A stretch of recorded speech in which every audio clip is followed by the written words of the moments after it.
నాకు సర్దేని గొంతు మంచి లేదు. అయితే కాన్సెప్ట్ చర్చించాము. తను నాకు ఎంతో డేటా చూపెట్టిండ్రు, ఎవరెవరి ఫోన్లు ట్యాప్ అయినాయి, నా ఫోన్లు ఎప్పుడు ట్యాప్ అయినాయి. ఇది కంప్లీట్ డేటా కాదు. ఇది ముఖ్యంగా మున్గోడ్ ఎలక్షన్స్, తర్వాత హుజూరాబాద్ ఎలక్షన్స్ అప్పటే. అంతకుముందు 2019 నా ఎలక్షన్ డేటా వాళ్ళ దగ్గర ఇప్పుడు లేకుండే, ఇంకా ఇన్వెస్టిగేషన్ అవుతుంది. అయితే నన్ను ఎన్నో ప్రశ్నలు అడిగిండ్రు. ముఖ్యంగా నాకు ఎప్పుడైనా అనుమానం వచ్చిందా అంటే, నేను ఎప్పుడైతే టీఆర్ఎస్ పార్టీ నుంచి బయటికి వెళ్ళినో అప్పుడే అనుమానం ఉండే, కానీ కన్ఫర్మేషన్ నాకు తర్వాత వచ్చింది అని చెప్పినా. మీకు ఎట్లా ఏం కన్ఫర్మేషన్ మీకు చూపితే ఏముంటే, నేను 4 ఉదాహరణలు చెప్పిన. నా ఎలక్షన్స్ అప్పుడు 2019లో హుజూరాబాద్ ఎలక్షన్స్ అప్పుడు ఏమైనా జరిగినా, తర్వాత మున్గోడ్ ఎలక్షన్స్ అప్పుడు 4 ఉదాహరణలు చెప్పిన. మొట్టమొదటి ఏంటంటే, ఈ ఫోన్ ట్యాపింగ్ అనేది ఒక చిన్న భాగం. ఓవరాల్ ప్రజల ప్రైవసీని రెస్పెక్ట్ చేయకుండా, అది రాజకీయాల కొరకు, అంటే ఏదో నక్సలైట్లను పట్టుకుంటుంది కాదు, టెర్రరిస్టులను పట్టుకుంటుంది కాదు, రాజకీయానికి చట్ట విరుద్ధంగా వాడింది. ఎందుకంటే వీళ్లకు అభద్రతా భావం చానుండే. అందులో చూస్తే ఆ టీఆర్ఎస్ బీఆర్ఎస్ వాళ్ళని కూడా ఫోన్ ట్యాపింగ్ అయింది. ఎందుకంటే వాళ్ళు తెలంగాణ తెచ్చుకున్న వాళ్ళు 2 ఏళ్ళనే వాళ్ళ పబ్లిక్ వాళ్ళకు వ్యతిరేకమైంది, ఉద్యమకారులు అప్పుడు ఉంటుంది. అయితే ఈ అభద్రతా భావము, ఇన్సెక్యూరిటీ ప్రతి ఒక్కరిని ఫోన్ ట్యాప్ చేయాలి. మేము ఓడిపోతున్నాం అనుకున్నాడు. అండ్ వాస్తవంగానే అప్పుడు 2018లోనే ఓడిపోతుంటుంది. వాళ్ళు ముందస్తు ఎలక్షన్ పెట్టిండ్రు. ఇవన్నీ ఇని ఫోన్ ట్యాపింగ్ చేసి వీళ్ళు ముందస్తు ఎలక్షన్స్ పెట్టిండ్రు. ఎందుకంటే ఆ ఎలక్షన్స్ 100% ఓడిపోతున్నాయి. అది కూడా ఎంతో అంతో గెలిచిందంటే కాంగ్రెస్ పార్టీ తప్పులు, ఇంకా వీళ్ళు phone tapping. And phone tapping ఒక చిన్న భాగము. ఫిజికల్ సర్వేలెన్స్, నా ఇంట నేను పట్టుకున్న వాళ్ళు, అంటే ఫిజికలీ పోలీసు వాళ్ళను 6 మంది పట్టుకున్నాము, 4 వదిలిపెట్టినాము, 2 పట్టుకున్నాము. వాళ్ళ మీద పోలీస్ కంప్లైంట్ ఫోటోగ్రాఫ్ ఇచ్చినాము. గచ్చిబౌలి పోలీస్ స్టేషన్ నుంచి ఎస్ఐ కె కృష్ణ అని. అది ఫిజికల్ సర్వేలెన్స్. నా ఆఫీస్ లోపలికి వచ్చి వారెంట్ లేకుండా నా కంప్యూటర్లను పుస్తకాలు చదివిండ్రు. దాన్ని సుబూట్ ఎవిడెన్స్ ఉన్నాయి. ప్లస్ ఆ ఫోన్ ట్యాపింగ్ నా ఆఫీస్లో లోపలికి వచ్చి వారెంట్ లేకుండా పట్టుకుంటే, వారెంట్ లేకుంటే వాళ్ళు కంప్యూటర్లు పుస్తకాలు చదువుకుంటే మేము పట్టుకొని అడిగితే మేము డిపార్ట్మెంట్ వాళ్ళమన్నాం. ఏ డిపార్ట్మెంట్ అంటే చెప్తలేరు. ఆఖరికి అప్పుడు మహేష్ భాగవత్ గారికి అనుకుంటా, తర్వాత డిఐజీ మహేందర్ రెడ్డి గారు ఫోన్ చేసిన, ఇట్లా వీళ్ళు ఉన్నారు, వీళ్ళు పోలీసు వాళ్ళు వారెంట్ లేకుండా నా దాంట్లోకి వచ్చిండ్రు, నా ఫోన్ ట్యాపింగ్ చేస్తున్నారు, అండ్ నా చుట్టుపక్కల ఉన్న వాళ్ళని ఫాలో చేస్తున్నారు. ఇవన్నీ చెప్తే వాళ్ళు ఎట్లా రాగలుగుతారు అంటే రాగలుగుతారని మహేందర్ రెడ్డి గారు చెప్పిండు. అది రాగలిగారు, నాకు తెలుసు చట్టం, మా లాయర్ చెప్పిండు. మహేష్ భాగవత్ గారు అనుకుంటా, నాకు ఎవరు ఆఫీసర్ పేరు మర్చిపోయినా, కమిషనర్ అప్పుడు ఎవరు ఉండేనో, వాళ్ళు చెప్తా అవును రాగలిగారని అని చెప్తే మహేందర్ రెడ్డి గారు రాగలుగుతారని చెప్పింది. కానీ దాని తర్వాత మా అసిస్టెంట్ ఒక ఆయన ఉండే, అసిస్టెంట్ కాదు, మా పేటెంట్ లాయర్, ఆయన పేరు కొండా సందీప్ రెడ్డి. నాకు చుట్టం కాదు, ఆయన నెల్లూరు నుంచి, నేను చేవల నుంచి. మా అందరు ఫోన్ ట్యాపింగ్లు అవుతుండే. ఆయన ఫోన్ ట్యాపింగ్ చేసి ఆయన జ్యువెలరీ కొంటందుకు ఎస్ఎల్ఎన్ టెర్మినస్ వస్తే ఆయన అక్కడ పట్టుకొని ఇవి నా పైసలని ఎలక్షన్స్ ముందు చెప్పిండ్రు. వాళ్ళ కుటుంబ న్యూస్ పేపర్ ఏదో ఉన్నది కదా, ఆ కుటుంబ న్యూస్ పేపర్ వాళ్ళ టీవీ ఛానల్ ఏదో ఉంది కదా, టీవీ న్యూస్ ఏదో అని, దాంట్లో పెద్ద చేసిండ్రు. ఎందుకంటే ఆయన పాకెట్లో నా కార్డు ఉండే, ఆయన నా లాయర్, నా కార్డు ఉంటుంది, వేసి 72 కోట్లు విశ్వేశ్వరరెడ్డి పట్టుకున్నాడు. నిజాయితీ అనుకుంటే వీడు కూడా దొంగనే, వీడిని 72 కోట్లు పట్టుబడ్డాయని వేసిండు. ఇవన్నీ కూడా ఫోన్ ట్యాపింగ్ చేసి ఆయన ట్రాప్ చేసి జ్యువెలరీ, వాళ్ళ ఇంట్లో పెన్లు ఉన్నది ఆ సందర్భంగా నెల్లూరులో, జ్యువెలరీ కొంటది పోతే అది పట్టుకొని అది ఇచ్చేసిండు. అప్పటి సంది ఫోన్ ట్యాపింగ్ అవుతుంది. హుజూరాబాద్ ఎలక్షన్స్ అప్పుడు అవి పేపర్లు, హుజూరాబాద్ ఎలక్షన్స్ అప్పుడు నాకు బిజినెస్లో చాలా నష్టమైంది. టీఆర్ఎస్ వీళ్ళు కొంతమంది ఉండే, అయితే నేను భూమి అమ్ముకున్నా. భూమి కొన్నైనా అప్పుడు తెలిసింది నాకు కొన్ని పైసలు వచ్చినాయని. భూమి కొన్నైనా ఆయనకిట్లా ఆయన ఎట్లా పట్టుకున్నారు? నా ఫోన్ ట్యాపింగ్ అయితేనే కదా. ఆయన రాజకీయాల్లో నాట్ ఇన్వాల్వ్డ్. ఆయనను పట్టుకొని ఆయనను హింసించి ఆయనను బ్లాక్మెయిల్ చేసి, ఇది ప్రభాకర్ రావు ఏంట బ్లాక్మెయిల్ చేసి, నువ్వు విశ్వేశ్వరరెడ్డికి పైసలు ఇస్తే విశ్వేశ్వరరెడ్డి ఈటల రాజేందర్కి ఇచ్చిండ్రు. వాస్తవంగా అప్పుడు ఈటల రాజేందర్ గారు కొట్లాడుతుంటే వాళ్ళు వందలాది కోట్లు పెట్టుకుంటే ఈటల రాజేందర్కి ఇబ్బంది ఉండే. అప్పుడు మీరేమైనా మద్దతు చేయగలుగుతారు అంటే నేను చేయగలిగాను, అంటే నా దగ్గర నేనే ఇబ్బందులున్నా చేయగలిగాను. నేను ఈటల రాజేందర్ గారికి ఒక్క పైసా కూడా ఇవ్వలేదు, కానీ ఫుల్ సపోర్ట్ ఇచ్చినాం. మా చేవల నుంచి 20 టీంలు పోయి సపోర్ట్ ఇచ్చినాం. వాళ్ళు ఏమన్నారంటే, అంటే నా ఫోన్ ట్యాపు, అప్పుడు ఈటల రాజేందర్ ఫోన్ ట్యాపు, నా ఫోన్ ట్యాప్ చేసినాక ఈ కొన్నైనా ఆయనను హింసించి ఆయన దగ్గర 12 కోట్లు 13 కోట్లు ఎలక్ట్రల్ బాండ్స్ ఆయనతోటి ఇప్పించిండ్రు. ఇదే కాక ఆయన దగ్గర 5-6 కోట్లు వసూలు చేసిండ్రు. ఇది రెండో ప్రూఫ్.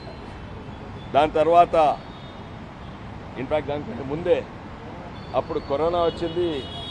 ఈ కేసీ రావు కొడుకు రామారావు ఉంది కదా, ఆ రామారావు ఈడ వేలాది మంది చచ్చిపోతుంటే ఆయన 12 సార్లు 10 సార్లు దుబాయ్ పోతున్నాడు. ఈడ కరోనాకు చచ్చిపోతున్నది, ఆడ శ్మశాన వాటికి జాయలేదు, అంబులెన్స్కు 40,000. ఈయనేమో 10 సార్లు దుబాయ్ పోయి వస్తుండు, ఇటలీ పోయి వస్తుండు. ఇవన్నీ కూడా అవుతున్నప్పుడు మేము గాంధీ హాస్పిటల్ పోదలుచుకున్నాం. ఎందుకంటే గాంధీ హాస్పిటల్లో నర్సెస్కు పీపీఈ కిట్ లేకుంటే కరోనా అంటే వాళ్ళు కూడా చచ్చిపోతారు. ఎట్లా చేస్తారు? లేకుండా అక్కడ పోతామని మేము అందరం డిసైడ్ చేసినాము. అప్పుడు నాకు తెలుసు ఫోన్ ట్యాపింగ్ అవుతుందని. అయితే ఫోన్ ట్యాపింగ్ అయితే మనం ఎలాగనే పట్టుకుంటారని మేమేం ఉపాయం చేస్తామంటే, మేము ఎప్పుడు పోతామో చెప్పలేదు, రేపా ఎల్లుండా చెప్పలేదు, కానీ పోకముందు జస్ట్ ఇల్లు బయటికి దాటకముందు 5 నిమిషాల ముందు ఫోన్ చేస్తాము, ఎక్కడ కలవాలి, ఎప్పుడు కలవాలని. అయితే ఆ రోజు 2 రోజుల తర్వాత నిర్ణయం తీసుకునేది ఏంటంటే, బేగంపేటలో హైదరాబాద్ పబ్లిక్ స్కూల్ ముంగట కలుస్తామని. నేను ఇంటి బయటికి వెళ్తుంటే 4 నాయకులకు, ఇక్కడ అనిల్ గారు అనుకుంటా, కాంగ్రెస్ గూడూరు నారాయణ రెడ్డి అనుకుంటా, మేము అప్పటిదప్పుడే ఫోన్ చేసి అప్పుడే అందరు కాళ్ళకు కూర్చొని వెళ్ళాము. అక్కడ పోయే వరకు పోలీసు వాళ్ళు మా వెయిటింగ్ పట్టుకున్నారు. అంటే ఏమన్నట్టు, ఫోన్ ట్యాపింగ్ అంటే 2-3 విధానాలు ఉంటాయి. మావి ఫోన్ ట్యాప్ ఉంటుంది, రికార్డ్ అవుతుంది, రాత్రి ఎవరో హెడ్ ఫోన్స్ పెట్టుకొని అది రికార్డ్ చేసి పంపిస్తారు. ఇంకోటి ఏంటంటే లైవ్ ఫోన్ ట్యాపింగ్, అంటే నేను ఎట్లయితే మాట్లాడుతున్నా అట్లా పెట్టుకొని వింటారు. అయితే లైవ్ ఫోన్ ట్యాపింగ్ అవుతుందని నాకు అప్పుడు సుబూత్ వచ్చింది. ఉత్త ఫోన్ ట్యాపింగ్ కాదు, నాది లైవ్ ఫోన్ ట్యాపింగ్ కూడా అయింది. అయితే నాకు అప్పుడు డౌట్ ఉండే, లైవ్ ఫోన్ ట్యాపింగ్ అంటే 100 మంది ఫోన్ ట్యాప్ చేస్తే వినేటోళ్ళు 100 మంది ఉండాలి. ఎట్లుంటారు? 1000 మందిని చేస్తే 1000 మంది వినేటోళ్ళు. పోలీస్ ఫోర్స్కి ఎట్లున్నదని నమ్మబుద్ధి కాలేదు, కానీ లైవ్ ట్యాపింగ్ అయింది. అది ఇంకో ఉదాహరణ. దాని తర్వాత మున్గోడ్ ఎలక్షన్స్ అప్పుడు వాళ్ళు మేమేం చెప్తున్నామో మొత్తం అది తెలుస్తుంటే, దాంట్లో వివేక్ గారు ఇన్ఛార్జ్ ఉంటే నేను మర్రిగూడెం ఇన్ఛార్జ్, నాది జితేందర్ రెడ్డిది, వీళ్ళ ఫోన్. అప్పుడు జితేందర్ రెడ్డి కూడా బీజేపీలు ఉండే, వాళ్ళ ఫోన్ ట్యాపింగ్ అవన్నీ కూడా వినిపించింది. నిజంగానే నేను అనుకుంటా, భారతదేశం ఇంత దిగజారిన కుటుంబము ఒక తెలంగాణ నమ్ముకొని ఎన్నిక చేస్తే మన తెలంగాణ వస్తే మనం మేల్కుంటామంటే, ఈయననే అభద్రతా భావంతో దిగజారిపోయి అందరి తెలంగాణ ప్రజల ఫోన్ ట్యాప్ చేసి, తెలంగాణ నాయకుల ఫోన్ ట్యాప్ చేసి, జేఏసీ నాయకుల ఫోన్ ట్యాప్ చేసి, వాళ్ళని హింసించి బ్లాక్మెయిల్ చేసి ఇవన్నీ కూడా చేసిండ్రు. ఇదంతా అవుతుంటే ఇంకోటేమో వీళ్ళు పోలీసు వాళ్ళు సొంతంగా కొన్ని చేసుకున్నారు, వాళ్ళు సొంత డబ్బులు చేసుకున్నట్టున్నారు, రియల్ ఎస్టేట్లలో, ఫిల్మ్ స్టార్లలో ఇవన్నీ కూడా చేసి. కానీ అవి కూడా బయటికి రావాలి. కానీ ముఖ్యంగా ఏంటంటే, ఈ కేసీఆర్ కుటుంబ పాలన అంటే గిట్లుంటుంది. ఇది మొత్తం ప్రపంచానికి, మొత్తం దేశానికి తెలవాలి. ఏ రాష్ట్రంలో కూడా ఫోన్ ట్యాపింగ్ అంటే ఏంది, అది హోమ్ సెక్రటరీ ఇక్కడ అనుమతి ఉండాలి, ఢిల్లీలో హోమ్ సెక్రటరీ అనుమతి ఉండాలి. టెలిగ్రాఫ్ యాక్ట్ ప్రకారంగా ఉన్నదా? లేదు. ఇక్కడ ఏదో హోమ్ సెక్రటరీ అంట, అసలు ఆయన నిందితుడా, ప్రభాకర్ రావు నిందితుడా, లేకుంటే సీఎం కేసీఆర్ నిందితుడా? అందరు తెలుసు. ఇంట్రెస్ట్ కాపాడేది ఎవరు? ఇంట్రెస్ట్ కేసీఆర్ కుటుంబ పాలన కొనసాగాలని అది మెయిన్ ఇంట్రెస్ట్. వీళ్ళు ఓన్లీ వాళ్ళ చెప్పాల్సిన తీర పనిచేసినట్టున్నారు. ప్రభాకర్ రావు అయినా లేకుంటే అప్పుడు ఎవరుండ్రో. అయితే నాది ఫోన్ ట్యాపింగే కాదు, నా CDR కాల్ డేటా రికార్డింగ్ అది కూడా కాల్ డీటెయిల్స్ లిస్ట్ ఎవరెవరు కాల్ చేస్తుంది ఇవన్నీ కూడా CDR రికార్డ్ అది కూడా తీసుకున్నారు. తర్వాత నా మీద కేసు పెట్టింది ఏంటంటే వాళ్ళు వచ్చి నా మీద కేసు ఇంకా ఉన్నది, వాళ్ళు నా వారెంట్ లేకుండా వచ్చి నా మీద నా కంప్యూటర్లు పుస్తకాలు చదువుతుంటే ఎలక్షన్ ముందు నేను బంజారాహిల్స్ పోలీస్ స్టేషన్ నేను అప్పుడు చెప్పినట్టు అప్పుడు డీజీపీకి కూడా ఫోన్ చేసినాను. దాని తర్వాత బంజారాహిల్స్ పోలీస్ స్టేషన్ పోయి కేసు రిజిస్టర్ చేసిన. వీళ్ళు వారెంట్ లేకుండా నా దగ్గరకు వచ్చిందంటే 3 రోజుల తర్వాత ఉల్టా నా మీద కేసు పెట్టిండ్రు. నాన్ బెయిలబుల్ అఫెన్స్ కేసు నా మీద. ఏంటంటే నా దగ్గర సుబూతులు, ఎందుకంటే సీసీ కెమెరాలు మా ఆఫీస్ ఉంటాయి. నేను చూసిన వాళ్ళ దగ్గర సుబూత్ ఏమున్నది, వాళ్ళు మా ఆఫీస్ లోపల వచ్చిండ్రు, ఇవన్నీ సెర్చ్ చేసిన సుబూత్లు, ఫోటోగ్రాఫిక్ ఎవిడెన్స్ ఉంది. అయితే ఉల్టా నా మీద కేసు పెట్టింది ఏంటంటే నేను ఆ 2 పోలీసు వాళ్ళను రోడ్ల మీద కొట్టిందంట, వాళ్ళ బట్టలు చింపిందంట, నేను ఒక్కరిని నా కండబలంతో ఆ 2 పోలీసు వాళ్ళను నా ఆఫీస్లో గుంజుకొచ్చిందంట, అందుకే వాళ్ళు నా ఆఫీస్ ఉన్నట్టు. తర్వాత నా ఆఫీస్లో ఒక ప్రైవేట్ జైలు పెట్టుకున్నట్టు, ఆ జైలు వేసినట్టు నా మీద నాన్ బెయిల్ ఆ కేసు ఇంకా నడుస్తున్నది. అంత దిగజారిపోయిన వాళ్ళు కేసీరావు అని వాళ్ళ కొడుకు. అయితే ఇవన్నీ కూడా కేసెస్ ఇంకా నడుస్తున్నాయి నా మీద. ఇవి నిజంగా ప్రజాస్వామ్యంకి నిజంగానే న్యాయం రావాలంటే వీళ్ళు తప్పనిసరిగా జైలుకు పోవాలి. నిందితులు ఎవరు? సుబూత్ ఉందా? సుబూత్ ఎక్కడ ఎండ్ అవుతున్నది? ఇప్పటి వరకు ఉన్న సుబూత్ నాకు తెలిసినంత వరకు హోమ్ సెక్రటరీ దగ్గర ఎండ్ అవుతుంది. అది హోమ్ సెక్రటరీ నుంచి ప్రభాకర్ రావు కనెక్షన్, ఆ సుబూత్ ఎట్లా తీసుకొస్తారు? ఇన్వెస్టిగేషన్ చేయాలి. వీళ్ళతో సాధ్యం కాకుండా కేంద్ర ఏజెన్సీస్ను ఇన్వాల్వ్ చేయాలి. దాని తర్వాత మేము తప్పనిసరి పార్లమెంట్లో లేస్తాం ఈసారి. ఎట్లా ఎంపీల ఫోన్ ట్యాపింగ్ ఎస్పెషల్లీ అది కూడా ప్రాపర్ సుబూత్ ఉంటేనే చేయవచ్చు. ఎంపీలకు ప్రత్యేకంగా 2019లో నేను ఎంపీ ఉన్నట్టు నేను ట్యాప్ చేసినప్పుడు.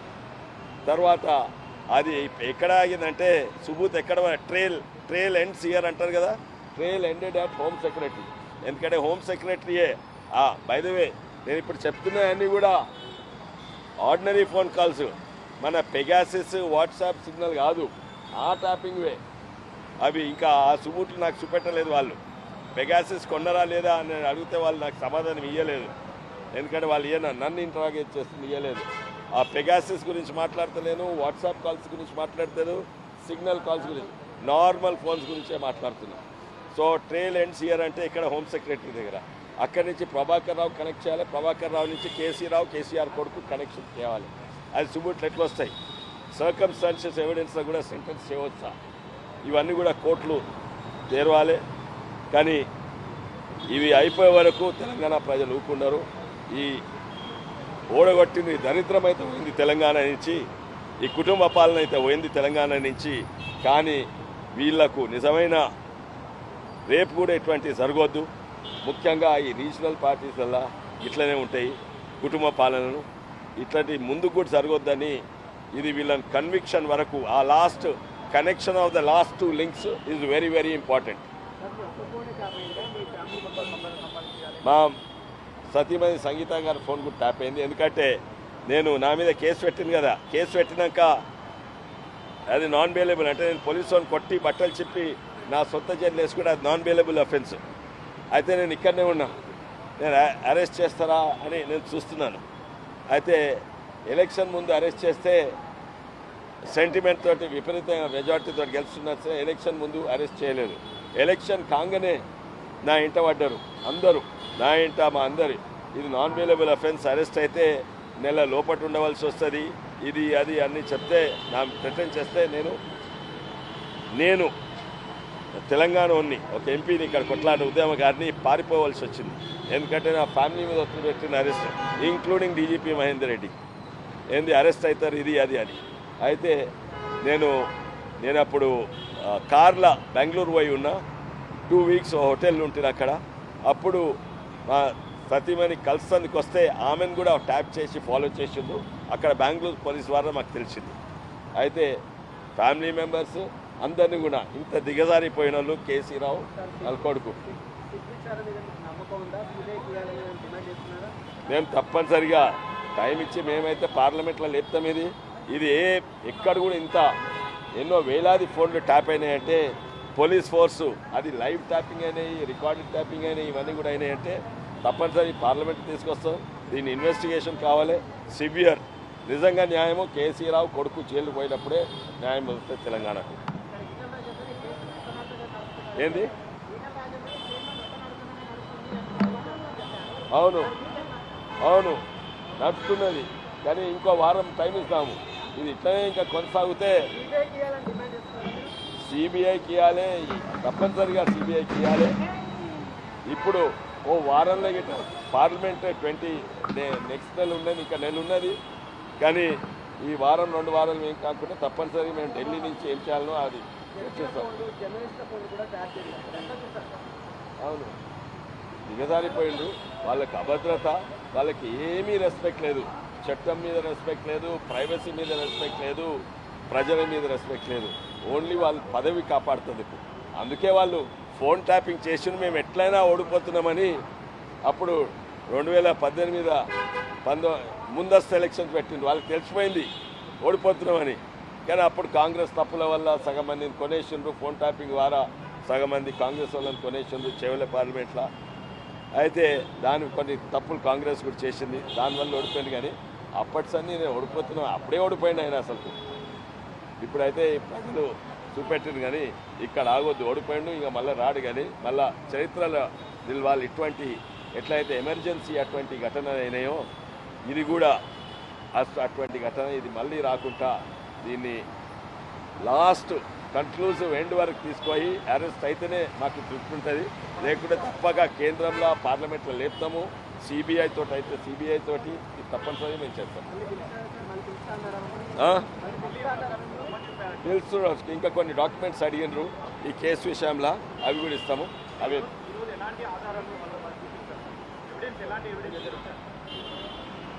ఇది నేను అడిగిన అది ప్రణీత్ రావు A2 ఎవరు ప్రణీత్ రావు. అయితే నా ఫోన్ ట్యాపింగ్లు వాళ్ళ ప్రణీత్ రావు ఏమో ఫోన్ ఇచ్చిండు, కాన్ఫిస్కేట్ చేసిండో ఈ సరెండర్ చేసిండో. అందులో నా ఫోన్ కాల్స్ ఇప్పుడు చూపెట్టాను, అందులో డిలీట్ అయినాయి. అంటే రికార్డు ఉన్నాయి, కొన్ని డిలీట్ కాలేదు. ఉదాహరణగా Jitender Reddy phone call delete కాలేదు, అది వాయిస్తో సహా ఉన్నది. నామేమో డిలీట్ అయింది, కానీ వేవ్ ఫైల్ పేరు ఉన్నది, డేట్ అండ్ టైం ఉన్నది. అయితే నా దాంట్లో కానీ ఇది కూడా అడిగిన ఈ రికార్డింగ్స్ ఆ మూసి దాంట్లో పోయినవి ఉన్నాయంటే దాంట్లో మొత్తం డేటా మా దగ్గర లేదు అని అన్నారు. దాంట్లో మాది లేదు అని నేను చెప్పింది. ఇది ఎవరిదంటే ఆయన ఆన్లైన్ తీసుకొని ఆయన ఫోన్లో రికార్డ్ చేసుకున్నాడు, అది ఆ డేటా మాత్రమే చూపెట్టింది.